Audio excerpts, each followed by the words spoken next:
মাথায় চুল নাই, মুখে দাড়ি নাই, কিন্তু মুসের বাহার আছে। কথা কন না কেন? এরা রাত 10টার পরে বিদেশি রাষ্ট্রদূত থেকে টাকা নেয়, কোনো কাজ নেই। রাত 10টার পরে মিডিয়ার সামনে বসে এরা ইসলামকে নিয়ে বিশ্বজ্ঞার করে। এরা মসজিদের মুয়াজ্জিনে আযানের ধ্বনি বন্ধ করে দিতে চায়, এরা মসজিদের খতিবের খুতবার আওয়াজ বন্ধ করে দিতে চায়, এরা তাফসীরুল কোরআন মাহফিলের তাফসীরগুলো বন্ধ করে দিতে চায়। স্পষ্ট ভাষায় বলি, এই বাংলার জমিন শাহজালালের জমিন, গৌর গোবিন্দের জমিন নয়। এই বাংলার জমিনে টেকনাফ থেকে তেতুলিয়া, রূপসা থেকে পাতুরিয়া, সুন্দরবন থেকে বান্দরবন, প্রতিটি ইঞ্চি মাটি ইসলামের ঘাঁটি। এই বাংলার জমিনে কোন নাস্তিক আর বেঈমান যদি কোরআনের বিরোধিতা করার চেষ্টা করে, এই নাস্তিক বেঈমানদেরকে বাংলার জমিনের তাওহীদি জনতা জুতা পিটা করে বাংলার জমিন থেকে বিতাড়িত করবে। মুসলমান যতক্ষণ পর্যন্ত এই ইসলাম নামক কোরআনকে যতক্ষণ পর্যন্ত পারিবারিক জীবনে, সামাজিক জীবনে, রাষ্ট্রীয় জীবনে কায়েম না করা হবে, ততক্ষণ পর্যন্ত এই বাংলার জমিনে শান্তির আশা করা যায় না। মুসলিম সিনবীরের জাতি, ওরে মুসলিম সিনবীরের জাতি ছিল সম্মানিত।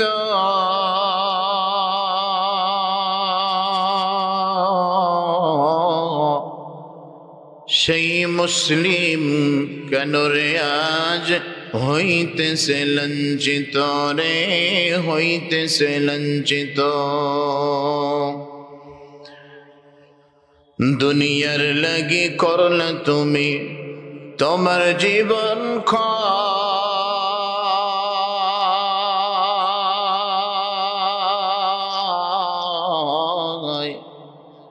কবরের আযাবের কথা তোমার নেই রে ভয়। দুনিয়ার বুকে একলা ঘরে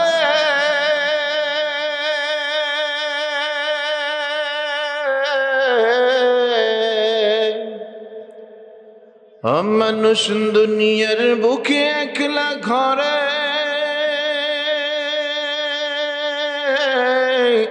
থাকতে লাগে ভয়। সাথী সারা ওই কবরে কেমনে থাকা যায় রে, কেমনে থাকা যায়। অন্ধকার কবরে তোমার রইবে না কবাতি,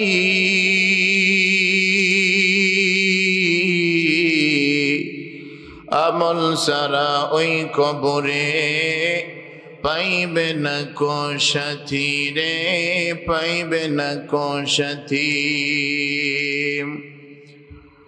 কবরে তুমি যাও বা যদি ঈমান আমল নিয়া,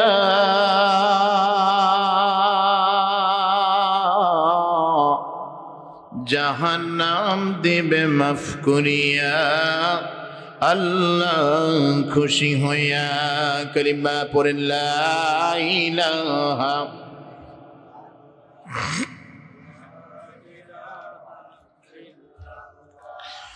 লা ইলাহা ইল্লাল্লাহ, লা ইলাহা।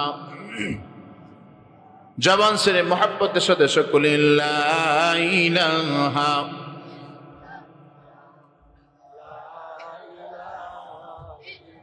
दिल की तमन्ना ऐ मेरे अल्लाह, दिल की तमन्ना ऐ मेरे अल्लाह, दीदार पाए अब रसूलिल्लाह।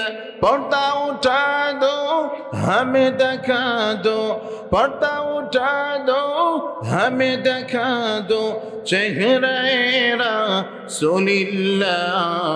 ला इलाहा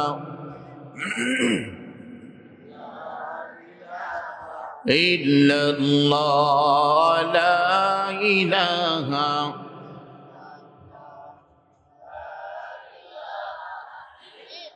दो नयन मेले जेदिके ताकाई,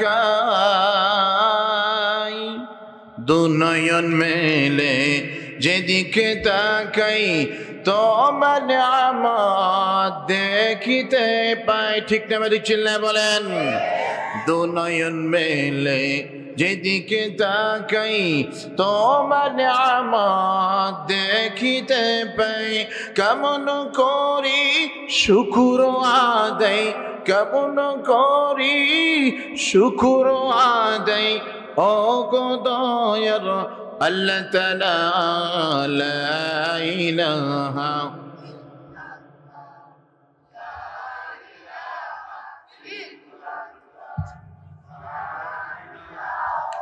ইল্লাল্লাহ লা ইলাহা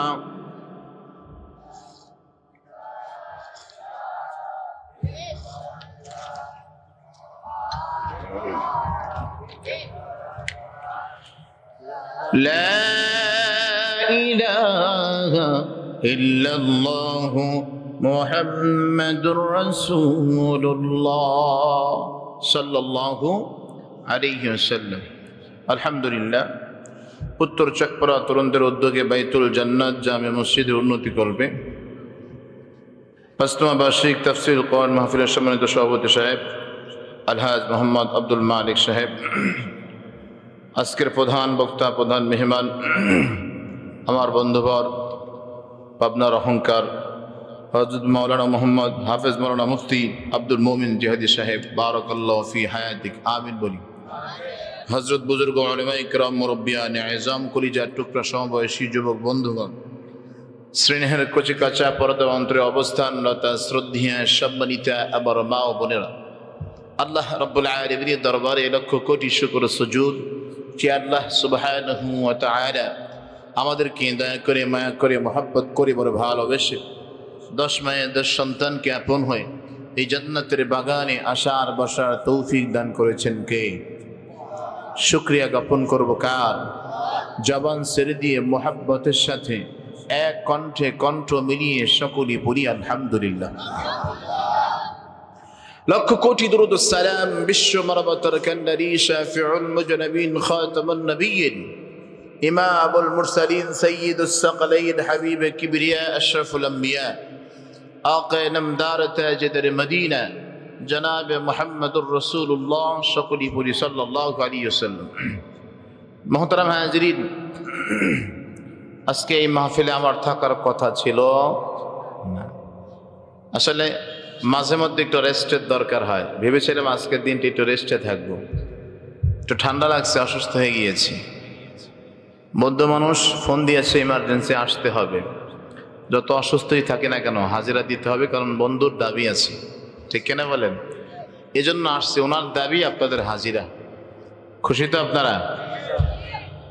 তো আপনারা দোয়া করুন আল্লাহ পাক রব্বুল আলামিন যেন এই অধমকে সুস্থ রেখে, যে আয়াত কারিমা তেলাওয়াত করেছে, আয়াত এবং হাদিসকে সামনে রেখে এমন কিছু কথা আল্লাহ তাআলা বের করে দেয় যার দ্বারা বক্তা শ্রোতা কাল কিয়ামতের ময়দানে প্রত্যেকের নাজাতের উসিলা হয়ে যায়। সকলে বলি আল্লাহুম্মা আমিন।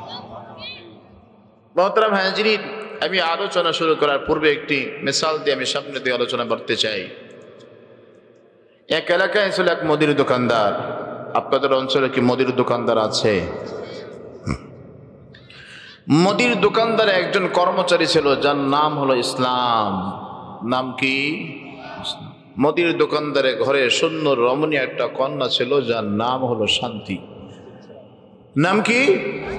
ইসলাম আছে যেখানে, জোরে বলেন, ইসলাম আছে যেখানে।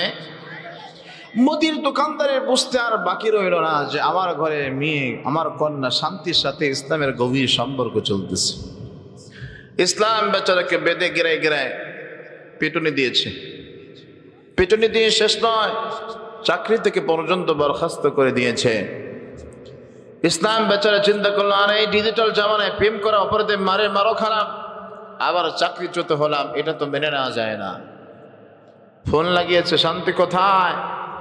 বলে আছি তো বাসায়। বলে এখনই চলে আসো, তোমার সাথে বিবাহ বন্ধন আবদ্ধ হয়ে সুখে শান্তির ঘর বাঁধতে চাই। রাতের অন্ধকারে হিজরত করে চলে আসছে। এমন হিজরত কি আপনাদের অঞ্চলে হয়? কথা বলেন না কেন? বলতে কি হচ্ছে খুব ভয়। আল্লাহ, রাতের অন্ধকারে হিজরত করে চলে আসছে, মুদির দোকানদার বাড়িতে গেছে, ডানে বামে তাকায়, ঘরে সবকিছু ঠিক আছে, মাগার শান্তি নাই। কি নাই? শান্তি নেই। শান্তি গেল কোথায়? শান্তি গেল কোথায়? এলাকাবাসী একত্রিত হয়ে জিজ্ঞাসা করলো, মুদির দোকানদার চিল্লাও কেন? বলে আমার ঘরের ভিতরে সব ঠিক আছে, কিন্তু আমার কন্যা শান্তি নাই। বলে তোমার কন্যা শান্তির খবর নেওয়ার আগে বলো, তোমার যে একজন কর্মচারী ছিল ইসলাম, ইসলাম কোথায়? বলে তাকে মেরে পিটিয়ে করেছি বিদায়। এলাকাবাসী একত্রিত হয়ে বলল, মুদির দোকানদার তুমি বোকা, তোমার ইমানের খাদে লাগছে পোকা, এই জন্য তোমার ঘরের মেয়ে শান্তি তোমাকে দিয়েছে ধোকা। তুমি একজন মুদির দোকানদার, এত কিছুর হিসাব তুমি রাখো, সাধারণ একটা জিনিসের হিসাব তুমি রাখতে পারলা না। আরে যেই ঘরের ভিতরে ইসলাম থাকে না, সেই ঘরের ভিতরে শান্তি আসার প্রশ্নই আসে না। আজ ইসলাম আছে আমাদের টুপিতে, ইসলাম আছে আমাদের দাড়িতে, ইসলাম আছে আমাদের জিহ্বার ভিতরে। আল্লাহ পাক রব্বুল আলামিনের পক্ষ থেকে নাযিলকৃত কোরআন, এই কোরআনকে আমরা মসজিদের চারদেওয়ালের ভিতরে আবদ্ধ করে রেখেছি। ও মুসলমান, যতক্ষণ পর্যন্ত এই ইসলাম নামক কোরআনকে যতক্ষণ পর্যন্ত পারিবারিক জীবনে, সামাজিক জীবনে, রাষ্ট্রীয় জীবনে কায়েম না করা হবে, ততক্ষণ পর্যন্ত এই বাংলার জমিনে শান্তির আশা করা যায় না। শান্তি যদি আপনি পাইতে চান, কোরআন আগে প্রতিষ্ঠা করতে হবে। যেই জমিনে কোরআন প্রতিষ্ঠিত হয়েছে সেই জমিনটা সোনায় সোহাগা হয়ে গিয়েছে, ঠিক কিনা বলেন? বেশি দূরে যাওয়ার দরকার নাই, মাত্র 2 বছরের ব্যবধান। আজকে আফগানের দিকে তাকায় দেখেন তাদের অবস্থা কোথায়, তাকায় দেখেন তাদের অবস্থা কোথায়। যে আফগানের নামই কেউ শুনতে পারতো না, চিনত না, মানচিত্র থেকে ধূলিসাৎ করে দিতে চেয়েছে। কোরআনের আইন বাস্তবিত করার জন্য ঘুরে যখন দাঁড়িয়েছে, আজকে পুরা পৃথিবীর ভিতরে তাদের মুক্তার দাম বেশি। কথা কন না কেন? তাদের টাকার দাম 1 নম্বরে চলে গেছে বা 2 নম্বরে গেছে। কেন? কোরআনের শাসন সেই দেশে চালু হয়েছে, ঠিক কিনা বলেন? তো কোরআনের শাসনের কথা যখন বলি, আমাদের দেশে কিছু বুদ্ধিজীবী আছে, এদের মাথা গরম হয়ে যায়। আমাদের সমাজে কিছু বুদ্ধিজীবী আছে। আমাদের সমাজে বুদ্ধিজীবী কারা? দেখবেন আমাদের সমাজে বুদ্ধিজীবী যারা থাকে তাদের মাথায় চুল থাকে না। কথা কন না কেন? বুদ্ধি চোটে চুল উঠে গেছে, টাক পড়ে গেছে, আছে না নাই? আমার সাদে মাল নাই, বাম পাল নাই। কথা কন না কেন? মাথায় চুল নাই, মুখে দাড়ি নাই, কিন্তু মুছের বাহার আছে। কথা কন না কেন? এরা রাত 10টার পরে বিদেশি রাষ্ট্রদূত থেকে টাকা নেয়, কোনো কাজ নেই। রাত 10টার পরে মিডিয়ার সামনে বসে এরা ইসলামকে নিয়ে বিশ্বজ্ঞার করে। এরা মসজিদের মুয়াজ্জিনে আযানের ধ্বনি বন্ধ করে দিতে চায়, এরা মসজিদের খতিবের খুতবার আওয়াজ বন্ধ করে দিতে চায়, এরা তাফসীরুল কোরআন মাহফিলের তাফসীরগুলো বন্ধ করে দিতে চায়। স্পষ্ট ভাষায় বলি, এই বাংলার জমিন শাহজালালের জমিন, গৌর গোবিন্দের জমিন নয়। এই বাংলার জমিনে টেকনাফ থেকে তেতুলিয়া, রূপসা থেকে পাতুরিয়া, সুন্দরবন থেকে বান্দরবন, প্রতিটি মাটি ইসলামের ঘাঁটি।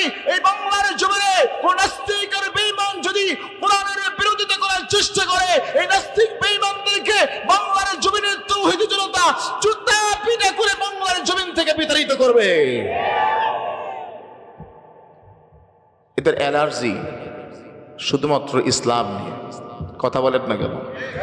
আজকে আমরা ইতিহাস তাকাইলে দেখি 1300 বছর পর্যন্ত আল্লাহ পাক রব্বুল আলামিনের কোরআনের শাসন চলেছে।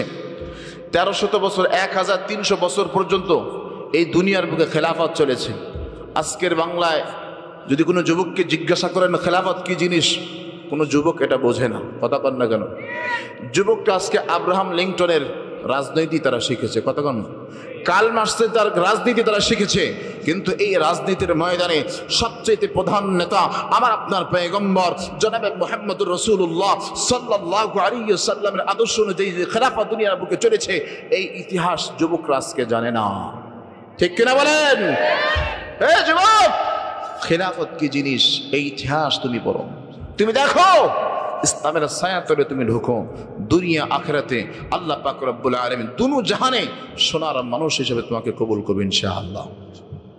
মুহতারাম হাজিরিন, লম্বা আলোচনায় ভূমিকা নিতে চাচ্ছি না।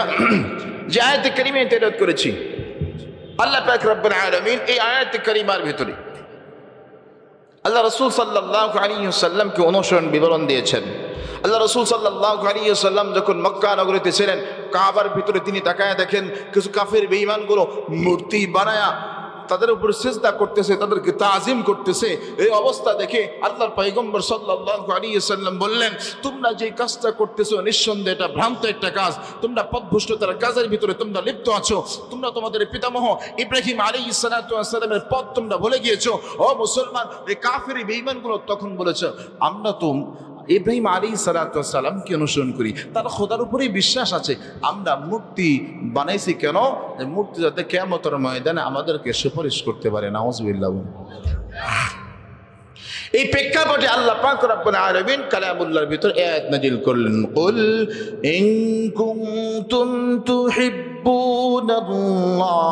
ফাত্তাবিউনি ইউহিব্বুকুমুল্লাহ ওয়া ইয়াগফির লাকুম যুনুবাকুম ওয়াল্লাহু গফুরুর রহিম।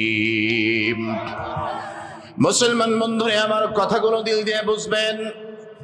আল্লাহর পয়গম্বর সাল্লাল্লাহু আলাইহি ওয়াসাল্লাম যখন কাফির বেঈমানদেরকে সতর্ক করে দিলেন, কাফির বেঈমানগুলো আল্লাহর পয়গম্বরের পাল্টা জবাব যখন দিলেন, আল্লাহর পয়গম্বরের সাথে পাল্টা কথা পাল্টা জবাব দিতে লাগলেন। আল্লাহ পাক রব্বুল আলামিন ডাক দিয়ে বলে, পয়গম্বর আপনি জানিয়ে দেন, কুল, হে নবী আপনি জানিয়ে দেন, ইন কুনতুম তুহিব্বুনাল্লাহ, যদি তোমরা আল্লাহ তাআলার সঙ্গে ভালোবাসা রাখো, ফাত্তাবিউনি, তবে তোমরা আমি নবীর অনুসরণ করো। নবীর অনুসরণ করো কেন? আল্লাহর কোন বান্দা যদি আল্লাহর নবীকে অনুসরণ করে, বান্দার কিছু ফায়দা আছে। কি ফায়দা? এক নাম্বার, ইউহিব্বুকুমুল্লাহ, ওই বান্দাকে আমার আল্লাহ তাআলা নিজে ভালোবাসবে। সুবহানাল্লাহ বলেন। দুই নম্বর, ওয়াগফির লাকুম যুনুবাকুম, আমার আল্লাহ পাক রব্বুল আলামিন ওই বান্দার যাবতীয় সকল গুনাহ আল্লাহ মাফ করে দিবে।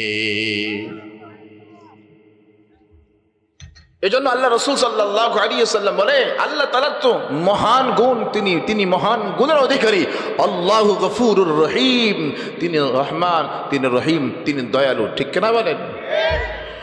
মুসলমান বন্ধুরা, আমার কথাগুলো দিল দিয়ে বুঝবেন। আল্লাহর পয়গম্বর যখন এই কথাগুলো বলে দিলেন, কাফের বেঈমানগুলো তার কথাগুলো তখন শুনলেন না। কাফের বেঈমানগুলো বলতেছে, না না না, আমরা তো যে পথের উপরে আছি এটা তো ইব্রাহিম আলাইহিস সালাতু ওয়াস সালামের পথ, তার পথ অনুযায়ী আমরা চলতে চাই, এই পথে চললেই তো আমরা শান্তির পথ খুঁজে পাবো। আল্লাহ পাক রব্বুল আলামিন ডাক দিয়ে বলেন, নবী আমার, এদের সাথে বাক বিতন্ডার ভিতরে আপনার যাওয়ার কোনো দরকার নাই। আপনি তাদের সামনে আয়াতগুলি আপনি জানিয়ে দেন। আমার নবীকে নিজের থেকে কোনো কথা বলেন না, আমার আল্লাহ তাআলা যেটা বলে সেটা বলেন। আমার আল্লাহ পাক রব্বুল আলামিনের পক্ষ থেকে আয়াত নাজিল যেটা হয়, ওয়ামা ইয়ানতিকু আনিল হাওয়া ইন হুয়া ইল্লা ওয়াহয়ু ইউহা। আল্লাহ পাক রব্বুল আলামিন জিবরাইল আলাইহিস সালাতু ওয়াস সালাম, জিবরাইল আমিনের মাধ্যমে যেভাবে পাঠায় ওইভাবে আল্লাহর পয়গম্বরগুলো সাহাবায়ে কেরামের ভিতরে জানিয়ে দিতেন।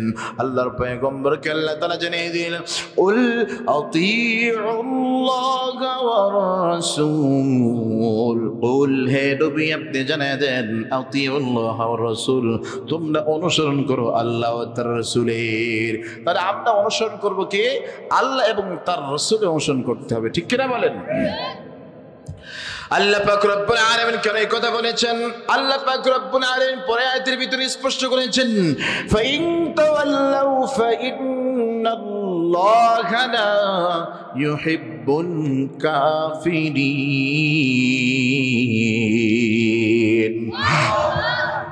আমার আল্লাহ পাক রব্বুল আলামিন পরে আয়াতের ভিতরে জানিয়েছেন, ফাইন তাওয়াল্লাউ, অতঃপর যদি তারা ফিরে যায়, তারা যদি অস্বীকার করে, ফাইন্নাল্লাহা লা ইউহিব্বুল কাফিরিন। ওগো পয়গম্বর, আপনি স্পষ্ট তাদেরকে জানিয়ে দেন, আমার আল্লাহ পাক রব্বুল আলামিন কাফের বেঈমানদের সাথে ভালোবাসা রাখে না।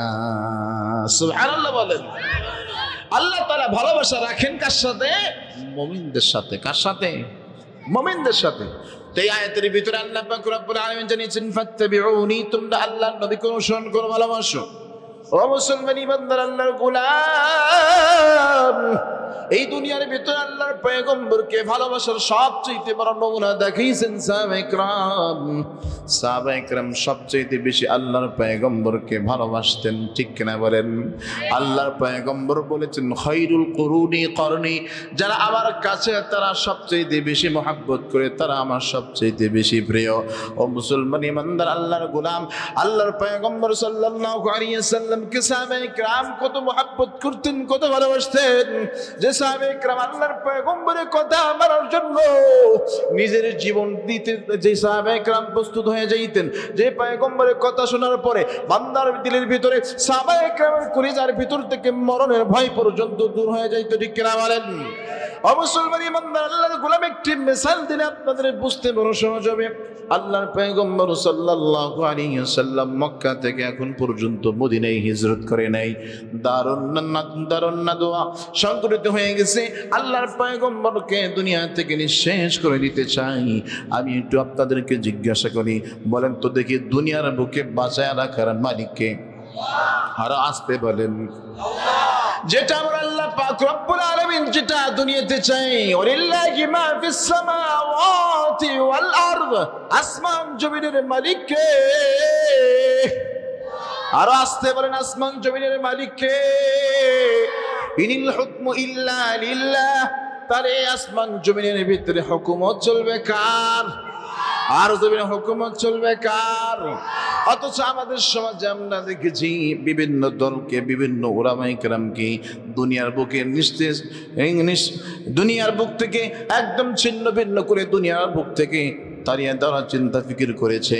আমার আল্লাহ পাক রব্বুল আলামিন বলেছেন, না না, আমি এই বান্দাকে বাঁচায় রাখবো, এই দেশটাকে সুরক্ষিত রাখবো, তোমার মতো জালেমের কাছে উঠায় দেব না। যারা বলছে 41 সাল পর্যন্ত চলবে, আমার আল্লাহ পাক রব্বুল আলামিন বলে না, আমার যতক্ষণ মনে চায় ততক্ষণ পর্যন্ত চালাবো। বান্দাগুলো, আল্লাহর বান্দিগুলো চিন্তা করেছে 41 সাল পর্যন্ত চলবে। আমার আল্লাহ তাআলা বলে ইনিল হুকমু ইল্লা লিল্লাহ, জমিন আমার, আসমান আমার, হুকুমত চলবে আমার। 41 বছর কেন, 41 মিনিট সময় তোকে দেব না। ও মুসলমান ইমানদার আল্লাহর গোলাম, আল্লাহর পয়গম্বর সাল্লাল্লাহু আলাইহি ওয়াসাল্লাম মক্কা থেকে মদিনায় হিজরত করবে। আল্লাহ পাক রব্বুল আলামিন হযরত জিবরাইল আলাইহিস সালাতু ওয়াস সালামকে পাঠিয়ে দিলেন। জিবরাইল আলাইহিস সালাতু ওয়াস সালাম আল্লাহর পয়গম্বরের কাছে আসলেন, ডাক দিয়ে বললেন, ওগো পয়গম্বর, মক্কা নগরী আপনার জন্য নিরাপদ নয়, মক্কা থেকে আপনার মদিনায় হিজরত করতে হবে। ও মুসলমান, ওই মুহূর্তের ভিতরে আমার আল্লাহ পাক রব্বুল আলামিন জিবরাইল আলাইহিস সালাতু ওয়াস সালামকে বললেন, আর কারণ বিলম্ব করা যাবে না, যাও যাও, তাড়াতাড়ি যাও। আল্লাহর পয়গম্বরকে ডাক দিয়ে বললেন, পয়গম্বর, এখনই আপনাকে এখান থেকে বের হইতে হবে। আল্লাহর পয়গম্বর জিজ্ঞাসা করলেন, এত রাত্রের ভিতরে কেমনে যাব? আল্লাহর পয়গম্বরকে ডাক দিয়ে বলে, পয়গম্বর, আপনার যাওয়ার ব্যবস্থা আমার আল্লাহ তাআলা করেছে। যার কেউ নাই তার কি আছে? জোরে বলেন, যার কেউ নাই তার কেউ আছে, কে আছে? আমার আল্লাহ পাক রব্বুল আলামিন উত্তম ব্যবস্থাকারী, ঠিক কিনা বলেন? আল্লাহ পাক রব্বুল আলামিনের পয়গম্বরের সাথে সাথে উঠে গেলেন তার আপন বিছানার উপরে। তেনার আপন চাচাতো ভাই এবং তার জামাতা হযরত আলী রাদিয়াল্লাহু তাআলা আনহুকে শোয়ায় দিলেন। হযরত আলী রাদিয়াল্লাহু তাআলা আনহুকে শোয়ায় দেওয়ার পর আল্লাহর পয়গম্বর সাল্লাল্লাহু আলাইহি ওয়াসাল্লামের আপন চাদরটা, তিনি চাদরটা নিজের চাদর দিয়ে হযরত আলী রাদিয়াল্লাহু তাআলা আনহু চেহারার উপরে দিয়ে দিলেন। আলী রাদিয়াল্লাহু তাআলা আনহুকে শুধুমাত্র কেবলমাত্র একটা কথা কানে কানে বলে দিলেন, ও মুসলমান ইমানদার আল্লাহর গোলাম, ভালো করে বোঝেন, যেই জায়গার ভিতরে চতুর্দিক দিয়ে কাফের বেঈমানগুলো, চতুর্দিক দিয়ে কাফের বেঈমানগুলো তরবারি নিয়ে বেষ্টনী দিয়ে আছে, ওই মুহূর্তের ভিতরে আল্লাহর পয়গম্বর মক্কা থেকে মদিনায় হিজরত করবে। আমি একটু আপনার কাছে একটু প্রশ্ন জানতে চাই, হযরত আলী রাদিয়াল্লাহু তাআলা আনহুর করে যায় কি মরণের ভয় নাই? কি ভয় নাই? হযরত আলী রাদিয়াল্লাহু তাআলা আনহু কলিজার ভিতরে মরণের ভয় আছে, কিন্তু আল্লাহর পয়গম্বর কানে কানে কয়টা কথা বলছেন? জোরে বলেন। একটা মাত্র কেবলমাত্র একটা কথা বলেছেন। কথাটা বলার সাথে সাথে হযরত আলী রাদিয়াল্লাহু তাআলা আনহু তিনি রাজি হয়ে গিয়েছেন। আল্লাহর পয়গম্বরের বিছানায় উপর শুয়ে গিয়েছেন, চাদরটা মুড়ি দিয়েছেন। আল্লাহর পয়গম্বর বের হবে, টাকা দেখে কাফের বেঈমানগুলো সারি সারি হয়ে দাঁড়িয়ে আছে। আল্লাহর পয়গম্বর ডাক দিয়ে বলে, ভাই জিবরাইল, এই মুহূর্তের ভিতরে কান থেকে আমি কেমনে বের হব? আল্লাহর পয়গম্বর সাল্লাল্লাহু আলাইহি সাল্লামকে ডাক দিয়ে বলে, পয়গম্বর আপনি কি একা মনে করেছেন? আল্লাহু আকবার বলেন। আপনি কি একা মনে করেছেন? আপনার ব্যবস্থা স্বয়ং করেছে আমার আল্লাহ। আপনি চিন্তা করেন না, শুধুমাত্র কেবলমাত্র এক মুঠো বালি আপনি হাতের ভিতরে নেন। এক মুঠি বালি যখন হাতের ভিতরে নিয়েছে, হাতের ভিতরে নেওয়ার পরে আল্লাহ পাক রব্বুল আলামিন পয়গম্বরকে বের হওয়ার মতো একটা পদ্ধতি শিখিয়ে দিলেন। বলে, পয়গম্বর হাতের ভিতরে বালি নিয়েছেন, আমি আপনার ব্যবস্থা করে দিলাম। আপনি সূরা ইয়াসিনের আয়াতটা তিলাওয়াত করা শুরু করেন। ওয়াজআলনা মিন بين أيديهم سدا ومن خلفهم سدا فأغشيناهم فهم لا يبصرون।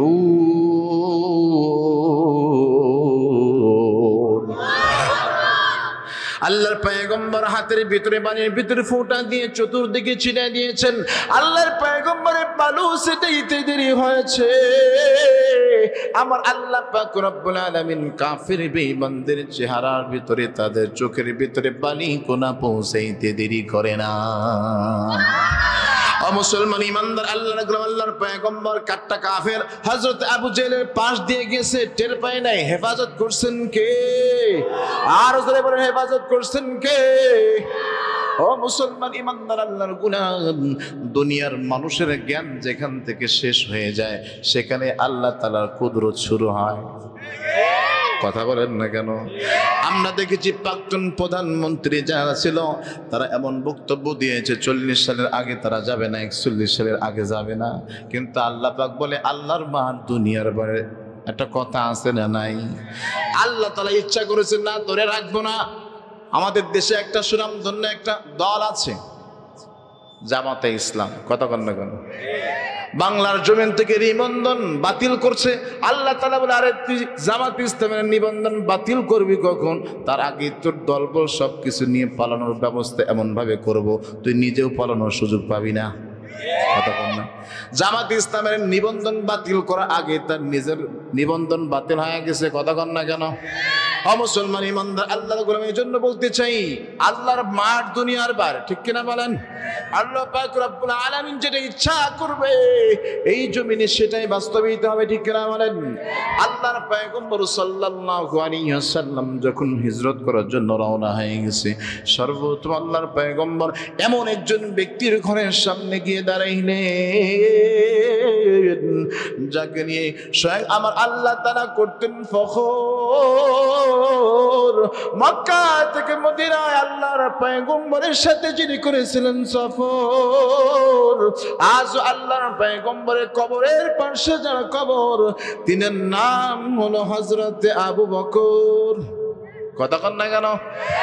আবু বকর রাদিয়াল্লাহু তাআলা আনহু সামনে, ঘরের সামনে যখন নক করলেন, ঘরের সামনে যখন নারা দিয়েছেন, সাথে সাথে ভিতর থেকে জবাব আসছে, লাব্বাইক ইয়া রাসূলুল্লাহ।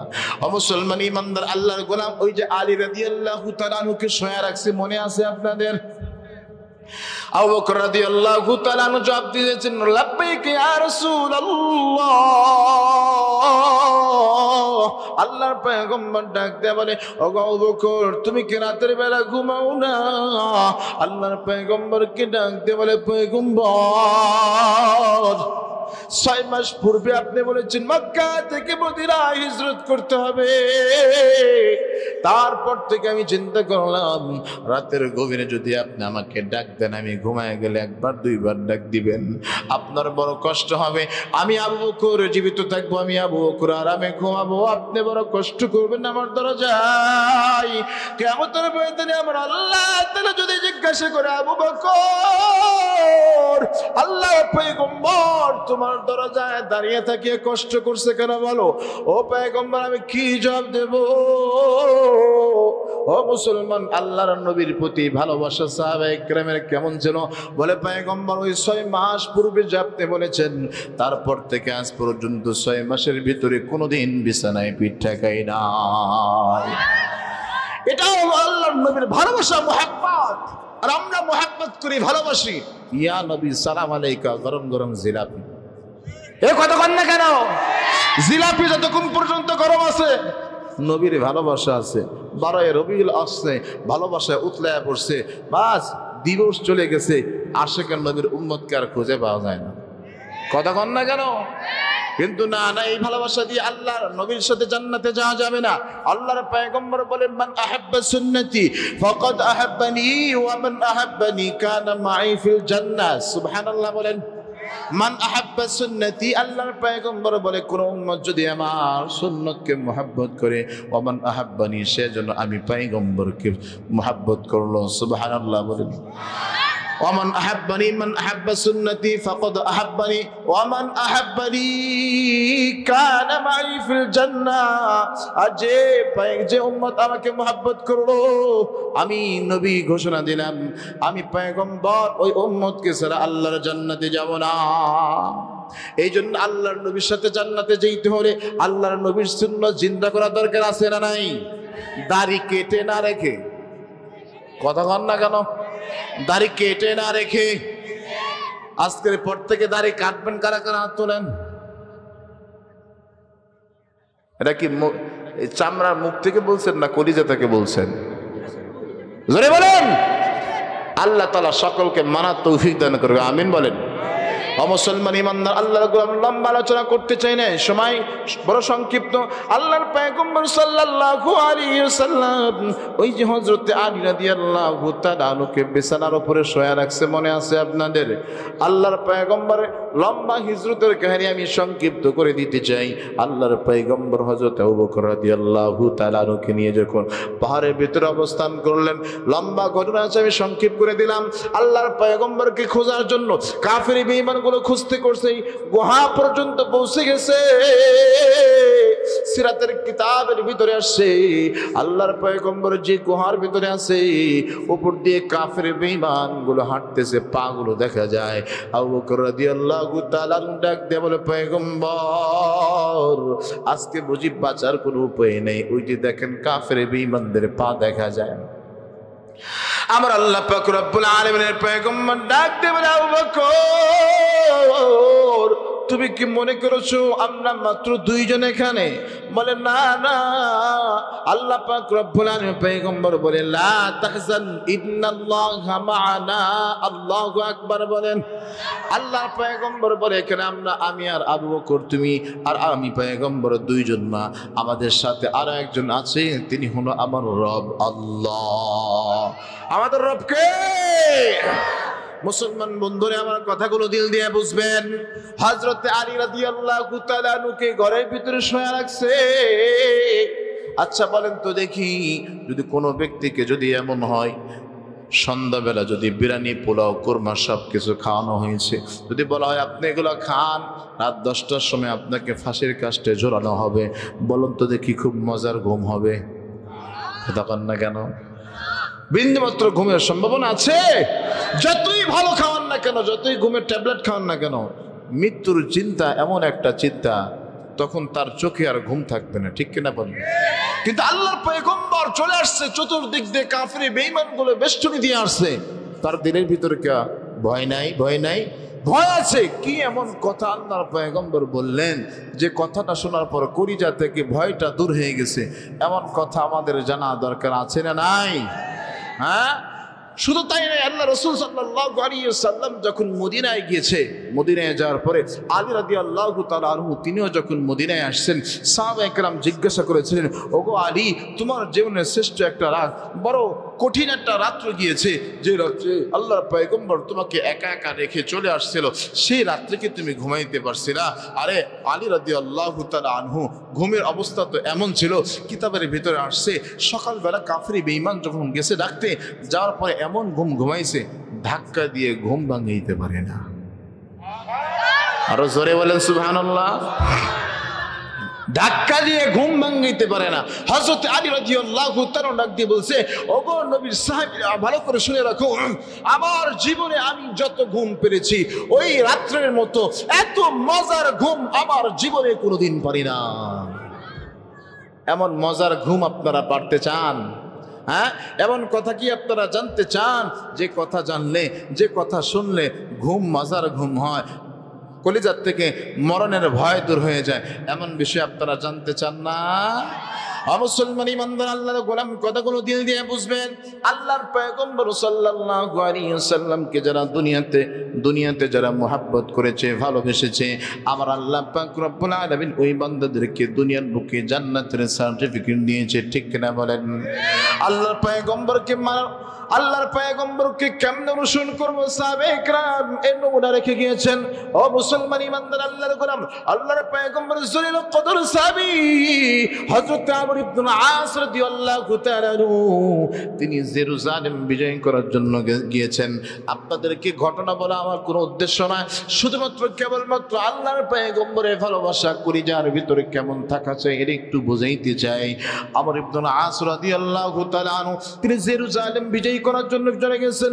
ও মুসলমান, জেরুজালেমের চৌরাস্তার উপরে ঈসা আলাইহিস সালাতু ওয়াস সালামের একটা মূর্তি রাখা ছিল।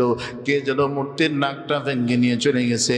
আল্লাহর পয়গম্বরের জোরে কদর সাহাবী জিহাদের দাওয়া বাজিয়ে দিয়েছে। খ্রিস্টান দলপতির কাছে খবর গিয়েছে, আরে আমাদের নবীর নাক কে যেন ভেঙে নিয়েছে।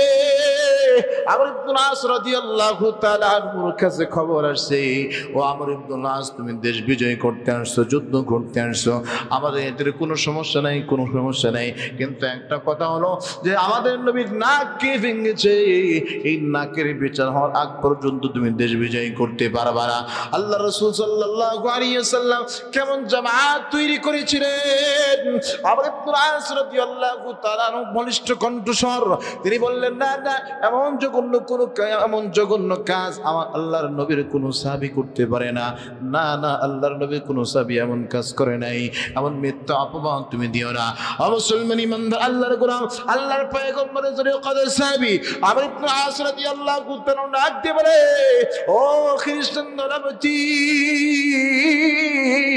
দুনিয়ার ভিতরে যত সত্যবাদী মানুষ আছে সবচেয়ে সত্যবাদী মানুষ হলো আমার আপনার পয়গম্বর জনাবে মুহাম্মদ রাসূলুল্লাহ। চিল্লায়া বলেন সাল্লাল্লাহু আলাইহি ওয়াসাল্লাম। ওনার চাইতে সত্যবাদী মানুষ দুনিয়াতে আর কেউ ছিলেন? জোরে বলেন। আল্লাহর পয়গম্বর সাল্লাল্লাহু আলাইহি ওয়াসাল্লাম বললেন, ইয়া আইয়ুহাল্লাযীনা আমানু তাকুল্লাহা ওয়া কুনু মা'আস সাদিকিন।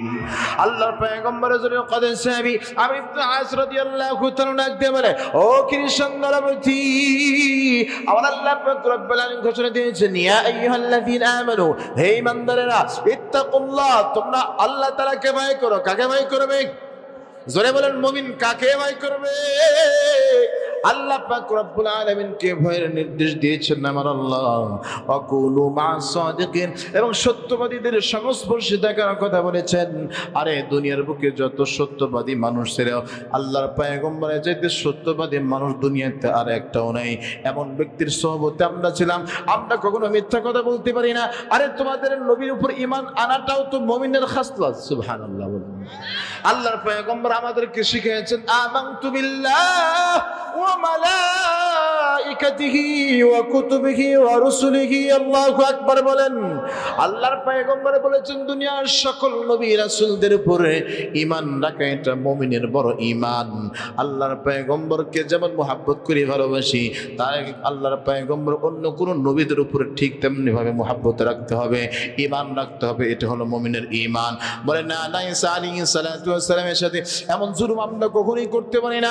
কাফেরদের প্রতি ডাক দিয়ে বলে, খ্রিস্টানদের প্রতি ডাক দিয়ে বলে, না না না, এত শত বুঝি না, যতক্ষণ পর্যন্ত বিচার না হবে ততক্ষণ পর্যন্ত তোমরা সামনে বাড়তে পারবে না।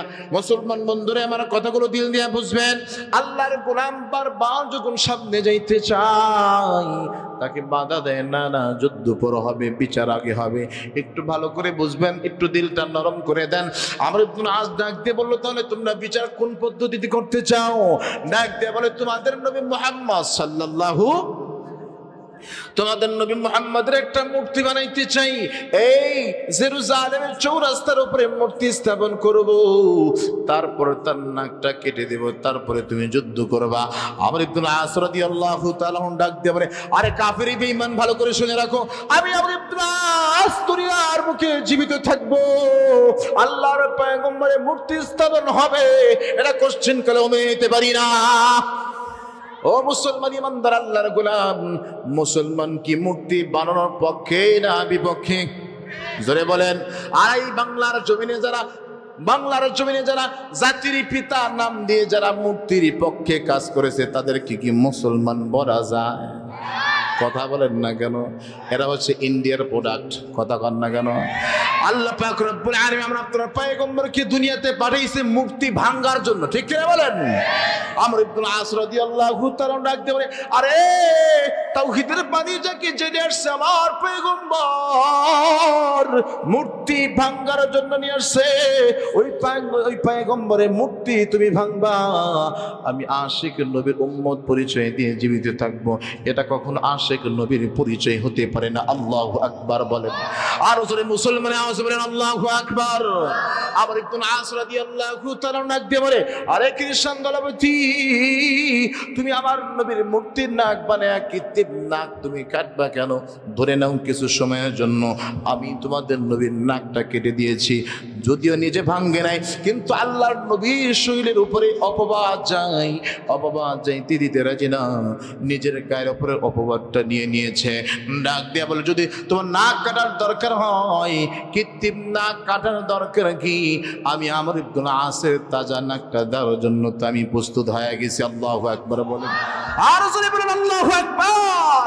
এটা মুমিনের ঈমান যে আল্লাহর পয়গম্বর সাল্লাল্লাহু আলাইহি ওয়াসাল্লামের উপর যখন কোন নাস্তিক আর বেঈমান যদি আঙ্গুলি তোলার চেষ্টা করে, ওই মুহূর্তের ভিতরে মুমিন মুসলমান যে দাবি করবে নিজের তাজা রক্ত, বুকের তাজা রক্ত দিয়ে হলেও আল্লাহর পয়গম্বরের ইজ্জত সম্মান রক্ষা করবে, ঠিক কিনা বলে?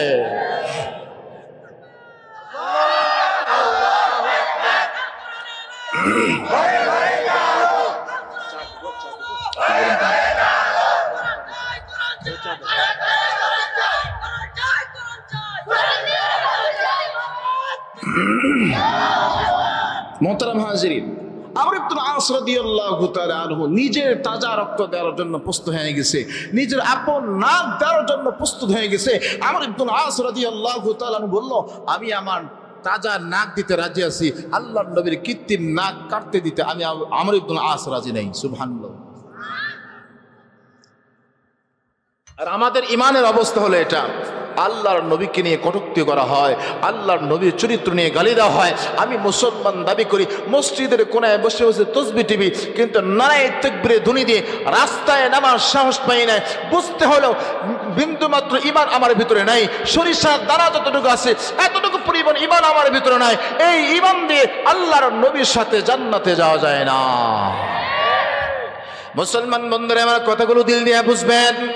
খ্রিস্টান দলপতি বড় চালাক মানুষ, তিনি চিন্তা করলেন, আরে যদি কোনো সেনা প্রধানের নাকটা কাটা যায়, ভালো করে বুঝবেন, কোনো সেনা প্রধানের নাকটা যদি কাটা পড়ে, বলেন তো দেখি ওই দলের সাথে কেন যুদ্ধ করার দরকার আছে? কথা বলেন না কেন? খ্রিস্টান দলপতি বড় চালাক মানুষ, তিনি রাজি হয়ে গেল, ঠিক আছে তোমার নাকটাই কেটে দাও। খ্রিস্টান দলপতি জেরুজালেমের চৌরাস্তার ভিতরে মজমা তৈরি করেছে, সকল কাফির বেঈমানদেরকে একত্রিত করেছে। আমর ইবনে আস রাদিয়াল্লাহু তাআলা আনহু নাকটা কাটবে, জাল্লাদ রেডি হয়ে গেছে, নাকটা কাটবে। ওই মুহূর্তের ভিতরে সাহাবায়ে কেরামগুলো আসমানের দিকে তাকায় ডাক দিয়ে বলে, আল্লাহ। একটু মুহাব্বতে ডাক দেন, আল্লাহ। দু হাত জোরে বড় মুহাব্বত করে ডাক দেন, আল্লাহ। আর জোরে মুহাব্বত করে ডাক দেন, আল্লাহ। যার কেউ নাই তার কে আছে? আমর ইবনে আস রাদিয়াল্লাহু তাআলা নাকটা কেটে দিবে। সাহাবায়ে কেরাম ডাক দেন আল্লাহ, বিনা দোষে দোষী বানায়া তোমার নবীর সাহাবীকে দাও, তোমার নবীর সাহাবীকে অপমান করবে, তার নাকটা কেটে দিবে। আল্লাহ কলিজায় বানাইতে পারি না। আল্লাহর বান্দাগুলো চোখের পানিগুলো ছেড়ে দিয়েছে। আমর ইবনে আস রাদিয়াল্লাহু তাআলা চোখ থেকে দরদর করে পানি ছেড়ে দিয়েছে, মুক্তার দানার মতো টপ টপ টপ টপ করে পানি পড়তেছে। জল্লাদ নাক কাটার জন্য রেডি হয়ে গেছে। আমর ইবনে আস রাদিয়াল্লাহু তাআলা কে কাফের বেঈমান এই খ্রিস্টান দলপতি ডাক দে বলে, আমর তুমি দেশ জয় করার জন্য আসছো, বিজয় করার জন্য আসছো, শুধুমাত্র নাক কাটার কথা বলেছি, নাকের প্রতি তোমার এত মায়া যে নাক কাটার ভয়ে তুমি কাঁদতেছো। ও মুসলমান ইমানদার আল্লাহর গোলাম আমর ইবনে আস রাদিয়াল্লাহু তাআলা আনহু তিনি বজ্রকণ্ঠে জবাব দিলেন, ও খ্রিস্টান দলপতি, নাকের জন্য কাঁদি না, নাকের জন্য কাঁদি না। এ মুসলমান কখনো নাকের জন্য কাঁদে না। আল্লাহর নবীর মুহাব্বতে ভালোবাসায়, আল্লাহর নবীর মান ইজ্জত বাঁচানোর জন্য কিয়ামতের ময়দানে আল্লাহর পয়গম্বরের সামনে এমন কিছু উম্মত দাঁড়াবে যারা নাক নিয়ে নয় কল্লা কাটা মুমিন হয়ে দাঁড়াবে। হাসরের ময়দান আমি নাক কাটা মুমিন হয়ে দাঁড়াবো, এটা আমার কাছে বড় লজ্জাবোধ হয়। আল্লাহু আকবার, আরো জোরে বলেন আল্লাহু আকবার। নাক কাটা মুমিন হয়ে দাঁড়াইতে চায় না। আরে নাক কাটা মুমিন না হয়ে যদি কল্লাটা তুই কেটে নিতে আমি বড় খুশি হয়ে যাইতাম। আল্লাহু আকবার বলেন। কল্লা কাটা মুমিন হয়ে আল্লাহর নবীর সামনে দাঁড়াইতে চাই, এই জন্য আমি কাঁদতেছি। আমার মর্যাদাটা এত কম হলে কেন আল্লাহ তাআলা আমাকে নাক না কাটে কল্লাটা কেন কাটাইলো না? আচ্ছা বলেন তো দেখি। এমন জবাব শোনার পরে খ্রিস্টান দলপতির মিজাজ আগের চাইতে নরম না গরম? কেন? কারণ রে এর তো আমি মারতে চাই, কিন্তু এ তো মরতে চায় না। কথা কন না, মরার মতো মরতেছে। হ্যাঁ, এই মরা তো সম্মানের মরা, এমন মরা তো আমি মারতে চাই না। কথা কন না কেন? আমর ইবনে আস রাদিয়াল্লাহু তাআলা ডাক দিয়ে এত শত বুঝি না। ও খ্রিস্টান দলপতি, খ্রিস্টান দলপতি বলতেছে এত শত বুঝি না। আমর ইবনে আসের নাকটা কেটে দাও, নাকটা কাটানোর জন্য রেডি হয়ে গেছে। ও মুসলমান ইমানদার আল্লাহর গোলাম, কথাগুলো দিল দিয়ে বুঝবেন। যখন জান্নাত নাকটা কাটার জন্য রেডি হয়ে গেছে, হাজার হাজার কাফের মুশরিকদের ভিতরে আল্লাহর এক গোলাম খ্রিস্টান পাদ্রী নাক দিয়ে বলে, খ্রিস্টান দলপতি খবরদার, খবরদার, আমর ইবনে আসের নাক কাটিও না। আল্লাহু আকবার বলেন। আমর ইবনে আসের নাক কাটিও না। নাক যদি কাটানো দরকার হয় আমি আমার নাক দেওয়ার জন্য প্রস্তুত আছি, আমার নাকটা কাটো। বলে তুমি আর নাক কেন কাটবো? বলে নাক যদি কাটতোই আমার নাকই কাটতে হবে। এই যে তাকায় দেখো আমার হাতের ভিতরে তোমাদের নবী, আমার নবী ঈসা আলাইহিস সালাতু ওয়াস সালামের নাক আমার হাতে। যদি নাক কাটার দরকার আমার নাকটা কাটো। খ্রিস্টান দলপতির নাক দিয়ে বলে, পাদ্রী তোমার কথা মতোই আমরা চলি। এমন জঘন্য কাজটা তুমি কেমনে করতে পারলা? ও মুসলমান ইমানদার আল্লাহর গোলাম, ওই মুহূর্তের ভিতরে আল্লাহর বান্দার নাক দেয়া বলে, ও খ্রিস্টান দলপতি বহু আগে আল্লাহর নবীর কথা শুনেছি, কিন্তু কামেল মুমিন দেখি নাই। আল্লাহর নবীর উম্মতের ইমানের পাওয়ার কি এটা কখনো আমার চোখে পড়ে নাই। আজকে যখন খবর পেয়েছি যুদ্ধ করার জন্য আসছে, আমি সেই নবীর প্রতি আগেই ভালোবাসা ছিল, প্রেম ভালোবাসা করে যায় ভরপুর ছিল, কিন্তু সুযোগ পাই নাই, তাই মুসলমান হই নাই। আজকে যখন সুযোগ পেয়েছি আমি আর কাল বিলম্ব করতে চাই না। আমি আমাদের নবীর নাকটা কেটে আল্লাহর পয়গম্বরের নবী, আল্লাহর পয়গম্বরের প্রতি তাদের ভালোবাসা মুহাব্বত কেমন একটু পরীক্ষা করতে চাইছি। আরে এমন একজন জাতি, এমন একটা জামাত আল্লাহর নবীর মূর্তি বানানো তো দূরের কথা, মূর্তি বানানোর কথা চিন্তাই করে না। আল্লাহর নবীর মুহাব্বতে ভালোবাসা যারা আপন তাজা রক্ত কল্লা দিতে রাজি হয়ে যায়, এমন জাতি কোন সাধারণ জাতি হতে পারে না। আল্লাহু আকবার বলেন। ও আমর ইবনে আস, আমি আর দেরি করতে চাই না, তুমি আমাকে এখনই কালিমা পড়ে মুসলমান বানায় দাও।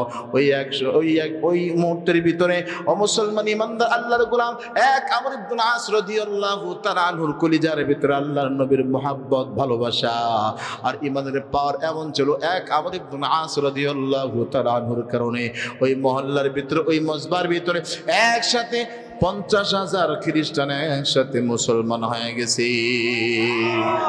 ঈমান থাকতে হবে যে আল্লাহর নবীকে যে ভালোবাসবো এমন ভাবে ভালোবাসতে হবে, কোন নাস্তিক আর বেঈমান যদি আল্লাহর নবীর দিকে, আল্লাহর নবীর চেহারার দিকে, আল্লাহর নবীর ইজ্জতের দিকে যদি হাত ধরে, এই হাত তার হাতের সাথে থাকবে না, ঠিক কিনা বলেন? যদি কোনো মানুষ চোখ ধরে তাকায়, এই চোখ কোনো মুমিন সেই চোখ রাখতে পারে না, ঠিক কিনা বলেন? তো আল্লাহর নবী সাল্লাল্লাহু আলাইহি ওয়াসাল্লামকে ভালোবাসতে হবে, অনুসরণ করতে হবে। আর মাত্র 2-4-5টা মিনিটের ভিতরে আল্লাহ রাসূল একটি হাদিস বলি শেষ করে দেবে ইনশাআল্লাহ। আল্লাহ রাসূল সাল্লাল্লাহু আলাইহি ওয়াসাল্লামকে ভালোবাসেন কারা? একটু দুহাত তুলে দেখুন তো দেখি। লিল্লাহি তাকবীর, নারায়ে তাকবীর। হাত নামান। আল্লাহ রাসূল সাল্লাল্লাহু আলাইহি ওয়াসাল্লামকে ভালোবাসছেন। আল্লাহ রাসূল সাল্লাল্লাহু আলাইহি ওয়াসাল্লাম যখন মক্কা থেকে মদিনায় হিজরত করেছেন, মদিনায় হিজরত করার পরে সর্বপ্রথম কর্মসূচি যেটা ছিল আল্লাহ রাসূল সাল্লাল্লাহু আলাইহি ওয়াসাল্লামের, সেটা হলো আল্লাহ রাসূল সাল্লাল্লাহু আলাইহি ওয়াসাল্লাম মদিনায় যাওয়ার পরে মসজিদ তৈরি করেছেন। কথা বলেন না কেন? আল্লাহ রাসূল সাল্লাল্লাহু আলাইহি ওয়াসাল্লাম মসজিদ তৈরি করেছেন। আল্লাহর পয়গম্বর বলেন, মান বানা লিল্লাহি মসজিদান বানাল্লাহু লাহু বাইতান ফিল জান্নাহ। যারা আল্লাহর ঘর মসজিদ তৈরি করবে, আমার আল্লাহ পাক রব্বুল আলামিন ওই বান্দাদেরকে জান্নাতের ভিতরে একটা বালাখানা দান করবে। আরো আসতে বলেন। তো আপনারা কি চান আল্লাহর নবীর সাথে জান্নাতে যাইতে চান? চান? আপনারা যাইতে চান? আল্লাহর নবীর তো সর্বপ্রথম কাজ ছিল মসজিদ তৈরি করা। আমাদের তো যদি সুযোগ হয় জিহাদের ময়দানে যাওয়ার সুযোগ হয়, আল্লাহর নবীর বিরুদ্ধে কথা বললে তার বিরুদ্ধে যুদ্ধে নামতে রাজি আছে আমরা ইনশাআল্লাহ। আর যদি এখন যদি যুদ্ধ করার সুযোগ নাই, যদি যুদ্ধের বিপরীত কোনো বিষয় থাকে, এখন যেটা আমাদের দরকার সেটা হলো আগের নামাজ। কথা কন না কেন? মুমিন হিসাবে আপনার নামাজের দরকার। আপনি একজন ইমানদার দাবি করতেছেন, মুমিন দাবি করতেছেন, কিন্তু আপনি নামাজ পড়েন না। বলেন তো দেখি, এই ধরনের ইমানদার হলে কি আল্লাহর নবীর সাথে জান্নাতে যাওয়া যাবে? তাহলে আল্লাহর নবীর প্রথম মিশন ছিল কি? তিনি মসজিদ তৈরি করেছেন। কি তৈরি করেছেন? আপনারা কি মসজিদ তৈরি করতে চান? হ্যাঁ, আল্লাহ রাসূল সাল্লাল্লাহু আলাইহি ওয়াসাল্লাম বলেছেন, মান বানা লিল্লাহি মসজিদান বানাল্লাহু লাহু বাইতান ফিল জান্নাহ। যারা মসজিদ তৈরি করবে, আল্লাহ তাআলা তাদেরকে জান্নাতের ভিতরে, আল্লাহ তাআলা ওই বান্দাদেরকে বালাখানা দান করবে। সুবহানাল্লাহ। জান্নাত যে আছে এটা কি সত্য না মিথ্যা? বিশ্বাস হয়? কত পার্সেন্ট? মাশাআল্লাহ। তো আল্লাহ রাসূল সাল্লাল্লাহু আলাইহি ওয়াসাল্লাম তিনি তো এমন একজন ব্যক্তি, তিনি তো সাদিক, তিনি আল আমিন। আল্লাহর পয়গম্বরকে আল্লাহ তাআলা সশরীরে জান্নাত ভ্রমণ করিয়েছেন। সুবহানাল্লাহ। দুনিয়ার ভিতরে অনেক আল্লাহওয়ালা বুজুর্গ, অনেক সাহাবায়ে কেরামকে আল্লাহ তাআলা স্বপ্নের মাধ্যমে জান্নাত দেখাইছে। সুবহানাল্লাহ। ইসলামী খেলাফত অনুযায়ী এই দেশে উপমহাদেশের ভিতরে একজন আল্লাহওয়ালা বুজুর্গ, একজন বাদশাহ ছিলেন। সেই বাদশার নাম হলো বাদশাহ হারুন রশিদ। নাম শুনছেন না আপনারা? বাদশাহ হারুন রশিদ তিনি ঘোষণা দিয়েছিলেন, এই দেশের লোকেরা, আমি আমার এই দেশের ভিতরে আমি আমার নিজস্ব অর্থায়নে সুন্দর একটা মসজিদ বানাইতে চাই। যে মসজিদ বানাইলে যে আল্লাহ তাআলা জান্নাত দেয়, বালাখানা দেয়, এই একটা মেসাল দিয়ে শেষ করে দেবে ইনশাআল্লাহ। তারপরে বোধনমুক্ত চলে আসবে ইনশাআল্লাহ। তো একটা মেসাল দিয়ে শেষ করব। তো বলে, আমি আমার নিজস্ব অর্থায়নে আমি সুন্দর একটা মডেল মসজিদ বানাইতে চাই, যে মসজিদের ভিতরে কারো কোনো অবদান চলবে না। আচ্ছা বলেন তো দেখি, এই ঘোষণা যদি আজকে আপনাদের মাহফিলের সভাপতি সাহেব ঘোষণাটা দেয়, আপনারা খুশি না বেজার? আরে বাঙালিতে এমন বাঙালি, মাংনা পাইলে আলকাতরাও চাদর দিয়া ধরে। কথা কন না কে? হ্যাঁ, মোহতারাম হাজিরিন, সহজে বোঝেন। যখন এই ঘোষণা দিয়েছে সকলেই তো খুশি। হ্যাঁ, বাদশা সুন্দর মডেল মসজিদ বানাবে নিজস্ব অর্থায়নে, আমরা তো বেঁচে গেলাম। কথা কন না কে? হ্যাঁ, বলে বাচ্চা আপনার যদি মনে চায় আপনি বানান। আমাদের দেশেও বলেন তো দেখি, মসজিদ বানাইলে আল্লাহ তাআলা কি দেয়? জান্নাত দেয়। কি দেয়? আমাদের প্রাক্তন প্রধানমন্ত্রী উনি কিন্তু মসজিদ কম বানায়নি। কথা কন না কেন? কিন্তু মসজিদে ঢোকার আগে মূর্তির সামনে মাথা নত করতে হইতো, ঠিক কিনা বলেন? নিজের বাবার ছবি, নিজের ছবি মসজিদের সামনে দিয়ে দিয়েছে। বলেন তো কোনো মুমিন হিসাবে যদি মসজিদে ঢোকার আগে কোনো মুমিন হিসাবে কোনো ছবি সামনে রাখে, বলে মূর্তি না হোক, ছবি রাখা যেই কথা, মূর্তি রাখা সেম কথা। কথা বলেন না কেন? মসজিদ বানায় যেমনি ভাবে জান্নাত তৈরি করেছে, ঠিক তেমনি ভাবে বাংলার জমিনে আয়না ঘরে বানায়া শত উলামায়ে কিরাম আম ধরে দেখে আয়না ঘরে ঢুকা নির্যাতনের স্টিম রোলার বানায়া চাপায়া আল্লাহ পাক রব্বুল আলামিনের কাছ থেকে জান্নাত যেমনি কামাই করছে, ওই একটা গুনাহের কারণে তার জাহান্নামে অবধারিত হয়ে গেছে। ঠিক কিনা বলে? তো যেটা বলতে চাই, মডেল মসজিদ বানাইছে নিজস্ব অর্থায়নে, অন্য কারো কোনো অর্থ নেয় নেই, একাই মসজিদ বানাইছে। বানানোর পরে আল্লাহর বান্দা মসজিদটা বানাইছে, বানানোর পরে এই মসজিদের বিনিময়ে আল্লাহ তাআলা কি জান্নাত দিয়েছে দেখা দরকার আছে না? হ্যাঁ, রাতের বেলা ঘুমাইছে, ঘুমানোর পরে আল্লাহর ফেরেশতা তার স্বপ্নের ভিতরে চলে আসছে। স্বপ্নের ভিতরে দেখে আল্লাহর বান্দা জান্নাতের ভিতরে ঘুরতেছে। আসতে বলে জান্নাতের ভিতরে ঘুরতেছে। বাদশাহ হারুন রশিদের জীবনের ভিতরে দেখবেন এই ঘটনাটা আছে। বাদশাহ হারুন রশিদ তিনি স্বপ্নের ভিতরে দেখে জান্নাতের ভিতরে ঘুরতেছে। তো ঘুরতে ঘুরতে যায় দেখে সুন্দর একটা বালাখানা দেখা যায়। বালাখানা দেখার পরে তার দিল চাচ্ছে, আহারে এই এর ভিতরে আমার একটু দিলটা চাই, এর ভিতরে আমি ঢুকবো। তো এই মুহূর্তের ভিতরে পাটা রাখবে তার আগে জিজ্ঞাসা করতেছে, ওগো আল্লাহর ফেরেশতা, এই জান্নাতটা কার? বলে একটু উপরের দিকে তাকাও। তাকায় দেখে লেখা আছে এই জান্নাতটা হলো বাদশাহ হারুন রশিদের। কেন? আল্লাহ তাআলা এই বাদশাহ হারুন রশিদকে পুরস্কার দিয়েছেন মসজিদ বানানোর বিনিময়ে। সুবহানাল্লাহ। আল্লাহর বান্দা খুশি হয়ে জান্নাতের ভিতরে ঢুকছে। ঢুকার পরে সব দিকে তাকায় আছে, তাকায় সব কারুকার্য দেখছে, সৌন্দর্য দেখার পরে বলেন তো বান্দার দিল খুশি না বেজা? জোরে বলেন।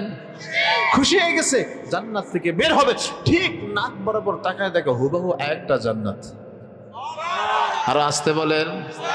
আল্লাহর বান্দা মনে করছে যে আল্লাহ তাআলা বুঝে খুশি হয়ে আমার দুইটা জান্নাত দান করছে।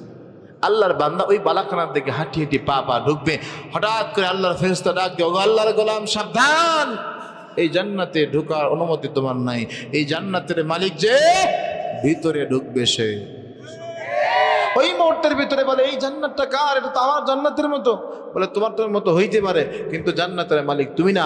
বলে জান্নাতের মালিক কে? বলে গেটের সামনে একটু তাকায়া দেখো, দেখে জান্নাতের গেটের সামনে লেখা আছে আহমদ বিন মূসা। আল্লাহু আকবার। বলে আহমদ বিন মূসা এটাকে? বলে বাদশাহ হারুন রশিদের মসজিদ যে তৈরি করছে একজন মিস্ত্রি, ওই মিস্ত্রির মসজিদ, ওই মিস্ত্রির জান্নাত এটা। মুসলমান বন্ধুরা আমার কথাগুলো দিল দিয়ে বুঝবেন। আমি শেষ প্রান্তে চলে আসছি, আমি লম্বা আলোচনা করতে চাই না। বাদশাহ হারুন রশিদ রাত্রিবেলা ঘুমটা ভেঙে গেছে, পেরেশানির ভিতরে পড়ে গেছে। আরে আল্লাহ তাআলা আমাকে জান্নাত দান করছে, আমি একটা মসজিদ তৈরি করেছি, কিন্তু হুবহু জান্নাতের ভিতরে বালাখানা দান করছে। এই ব্যক্তিটাকে মুহাম্মদ বিন মূসা ঘুম ভেঙে গেছে। আল্লাহর গোলাম সকালবেলা তথ্য সংগ্রহ করার জন্য বের হয়ে গেছে। ডানে বামে সব জায়গায় খবর লাগাইছে। বাদশা তার রাজপ্রাসাদের ভিতরে সুন্দর সুন্দর রকমের খাবারের ব্যবস্থা করেছে। আল্লাহর গোলাম সকল মিস্ত্রির যোগানদার যারা ছিল সকলকে সুন্দর সুন্দর খাবার খাইয়েছে। খাবার খাওয়ানোর পর শেষ সময় ডাক দিয়ে বলতেছে, ওগো কে আছো তোমাদের ভিতরে? আহমদ বিন মূসা, আমি একটু দেখতে চাই। আল্লাহর এক গোলাম জেন্ন শূন্য একজন হালকা পাতলা একজন আল্লাহর গোলাম দাঁড়ায় বলে, বাচ্চা ও বাচ্চা নামদার, আমি হলাম আহমদ বিন মূসা। বলে তুমি আমার একটু কাছে আসো। আহমদ বিন মূসা যখন কাছে গেল, বাচ্চা ডাক দিয়ে বলে, আল্লাহর গোলাম তোমার গোপন কি আমল আছে আমাকে তুমি বলো। আল্লাহু আকবার। তোমার গোপন কি আমল আছে আমাকে তুমি বলো। ডাক দিয়ে বলে, আচ্ছা আমার গোপন তেমন কোনো আমল নাই, আমি অন্যের বাড়িতে কাজ করি, আমার তেমন কোনো সম্বল নাই। বলে না না, তোমার কোনো গোপন আমল আছে কিনা তুমি বলো। আল্লাহ তাআলা মসজিদ বানায় যে জান্নাত আল্লাহ তাআলা দিয়েছে, হুবহু জান্নাত আল্লাহ তাআলা তোমাকে দিয়েছে। কোন কারণে আল্লাহ তাআলা দিয়েছে তুমি আমাকে একটু বলো। এবার আল্লাহর গোলাম আহমদ বিন মূসা চোখের পানি ছেড়ে দেয়, চোখের পানি ছেড়ে দিয়ে ডাক দিয়ে বলে, বাচ্চা আমার তেমন কোনো আমল নাই, কিন্তু একদিনের ঘটনা আমি আপনাকে বলে যাই। আমি যখন আপনার মসজিদ তৈরি করতে শুরু করলাম, আপনি যখন পাথরগুলো নিয়ে আসছেন, আমি তাকায় দেখলাম ইয়াকুত মারজানের সুন্দর সুন্দর পাথরগুলো আপনি গচ্ছিত করেছেন। আমার বাবা যে জমিটা রেখে গিয়েছিল, এই জমির ভিতরে আমি একটা কুয়া খনন করেছি। আমাদের সমাজে কি এখন কুয়ার প্রচলন আছে? ডিপটিবল মোটরের সিস্টেম আছে, ওই সময় কিন্তু কুয়ার সিস্টেম ছিল। বলে আমি পানি পান করার জন্য, পানির ব্যবস্থা করার জন্য কুয়া যখন খনন করেছি, কুয়া খনন করার পর ওই কুয়া খনন করার সময় 3টা পাথর আমি পেয়েছিলাম, ইয়াকুত মারজানের 3টা বড় দামি পাথর। এই পাথরগুলো সুন্দর করে আমি সংরক্ষণ করে ঘরের ভিতরে রাখছিলাম। আমি যখন আপনার মসজিদের কাজ করি, আমি তাকা দেখে দেখলাম ইয়াকুত মারজানের যে পাথরগুলো আমার ঘরের ভিতরে আছে, সেম কালারের পাথরগুলো আপনি নিয়ে আসছেন। ওই পাথরগুলো দেখার পর আমার দিলের ভিতরে বড় আবেগ তৈরি হলো। আরে 3টা দামি পাথর, আমি এই 3টা পাথর যদি আমি বিক্রি করি আমার সংসার বড় ভালো চলবে, কিন্তু যদি 3টা পাথর দান করে দেই তাও তো আল্লাহ তাআলা দুনিয়াতে না দেখ আখিরাতে কিছু দেওয়ার আশা আছে। এটা ভেবে ও বাচ্চা রাতের অন্ধকারে এই 3টা পাথর আমি ব্যাগের ভিতরে নিলাম। ব্যাগের ভিতরে নিয়ে আমি আপনার ইয়াকুত মারজানের এই পাথরের সাথে যে পাথরের মিল আছে ওই পাথরের কাছে এসে 3টা পাথর আমি ঢেলে দিলাম। আর ডাক দিয়ে বলেছি, ও গোদার আল্লাহ, একটু মহব্বত করে কি ডাক দেওয়া যাবে? বলেন না আল্লাহ। আর যদি মহব্বতে ডাক দেন না আল্লাহ। আল্লাহর কোরআন ডাক দিয়ে বলে, বাদশা রাতের অন্ধকারে কেউ আমাকে দেখে নাই, শুধুমাত্র আমার আল্লাহ তাআলা আমাকে দেখেছে। আমি ডাক দিয়ে বলেছি, দয়ার আল্লাহ, ও দয়ার আল্লাহ, আমি দান করেছি কেউ দেখে নেই 3টা পাথর আমি তোমার কাছে দান করলাম তোমার ঘরের মসজিদের জন্য, আমার তেমন কোনো সম্বল নাই। ও দয়ার আল্লাহ, হাশরের ময়দানে তুমি যখন মসজিদ বানানোওয়ালাকে জান্নাত বন্টন করবে, আমার ক্ষুদ্র দানটা তুমি কবুল করিয়া ওই কাতারে ওই নামের সাথে আমার নামটা তুমি বসায় দিও। ও দয়ার আল্লাহ, আমি একজন মিস্ত্রি, আমার কোনো সম্বল নাই। এইভাবে আকুতি মিনতি করে আল্লাহ তাআলার কাছে বলেছি, আর 3টা পাত্র ওই স্তূপের ভিতর দিয়ে চলে গেছি। অন্য দ্বিতীয় কোনো আমল আমার নাই। আল্লাহর বান্দা ডাক দিয়ে বলে, ওগো গোলাম, এই 3টা পাথর আল্লাহ তাআলা এমন ভাবে কবুল করছে যে পুরা মসজিদ বানানোর পরে যে জান্নাত আল্লাহ তাআলা আমাকে দিয়েছে, হুবহু জান্নাত আল্লাহ তাআলা তোমাকে দান করেছে। এই জন্য আল্লাহ রাসূল সাল্লাল্লাহু আলাইহি ওয়াসাল্লাম বলেছেন, মান বানা লিল্লাহি মসজিদান বানাল্লাহু লাহু বাইতান ফিল জান্নাহ। যে ব্যক্তি আল্লাহ রাসূল সাল্লাল্লাহু আলাইহি ওয়াসাল্লামের কথা অনুযায়ী দুনিয়াতে মসজিদ তৈরি করবে, তো এই বান্দাকে আল্লাহ তাআলা জান্নাতে বালাখানা দান করবে। আমার আল্লাহ মেহেরবান, কে বুঝিতে পারে তাহার শান। ঠিক না বলেন? আল্লাহ তোমার বান্দা দান করেছে 20,000 টাকা, আল্লাহ দুনিয়াতে রাখিও না কোনো প্রকার টাকা, হাসরের ময়দানে বান্দার সাথে তুমি করিয়া দেখা। আমিন বলেন। আত্মীয় স্বজন যারা দুনিয়া থেকে চলে গেছে, কবর করে তুমি জান্নাতের বাগান বানায় দাও, বারবার মক্কা মদিনায় যাওয়ার তৌফিক দান করে দাও। আমিন বলেন।